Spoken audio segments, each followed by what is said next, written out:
Hello guys, ഇന്ന് നമ്മൾ കുറച്ച് മീനുകളെ കൂടെ വാങ്ങിയിട്ടുണ്ട് കേട്ടോ. നമ്മുടെ പോണ്ടിലേക്കും അല്ലാതെ കുറച്ച് ബ്രീഡ് ചെയ്യിപ്പിക്കാൻ വേണ്ടി വാങ്ങിയിട്ടുണ്ട്. ഇവന്മാരെ നമ്മളെ പോണ്ടിലേക്ക് കാണിട്ടിട്ടെന്ന് ഈ റെഡ് ഫിലോപ്പിനെയും ജെയിൻഫോലിനെയും നമ്മൾ പോണ്ടിലേക്കാണ്. പിന്നെ വേറെ കുറച്ച് പേരുണ്ട്, അവരെ നമ്മൾ സെപ്പറേറ്റ് ആക്കിയിട്ടും അവർ ഇതിൻ്റെ അകത്ത് ഇടുന്നുണ്ട്, എന്നാലും സെപ്പറേറ്റാണ്. ഇതിൽ കുറച്ച് ഫീമെയിൽസിനെ ഇതിൻ്റെ അകത്താണ് ഇടുക. പിന്നെ 2 വരാലുണ്ട്, അവന്മാരെ നമ്മൾ ടാങ്കിലേക്കാണ് ഇടുക വേറെ ഒരെണ്ണത്തിൽ.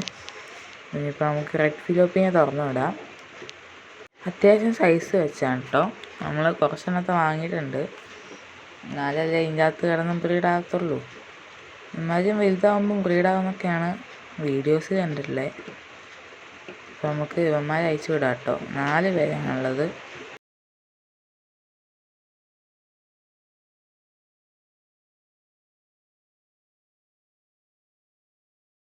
നമ്മൾ ലാസ്റ്റ് ആളെയും പുറത്തിട്ടുണ്ട്.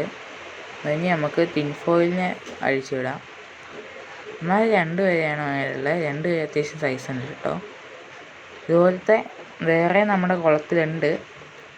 ഈ കുറച്ച് കാലം മുമ്പ് ഒരു ആൽബിനോ ചത്തുപോയായിരുന്നു, ബാക്കിയെല്ലാം ഉണ്ട് കേട്ടോ. ഇത് അത്യാവശ്യം ഗ്രോത്തൊക്കെ വെച്ചാണ്. അപ്പോൾ അമ്മമാരെ അയച്ചിട്ടുണ്ട്.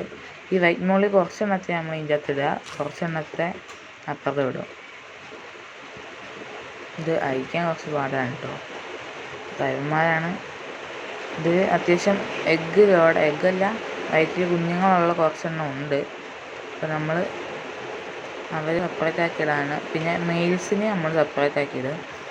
വലിയ കുളത്തിൽ നിന്ന് എത്ര എണ്ണം നമുക്ക് പിന്നെ കിട്ടുമെന്ന് അറിയത്തില്ല, കാരണം മറ്റവന്മാർ ചാമ്പി പോകാൻ ചാൻസ് ഉണ്ട്.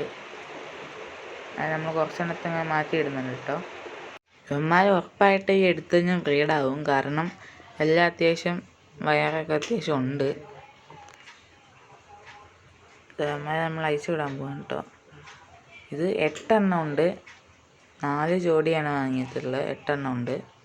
ഇതിൽ കുറച്ചെണ്ണമൊക്കെ എന്തായാലും പോകും, കാരണം വൈറ്റ് മോളീസ് അല്ലേ. ബാക്കി പക്ഷെ ബ്രീഡായ കുഴപ്പമില്ല കേട്ടോ.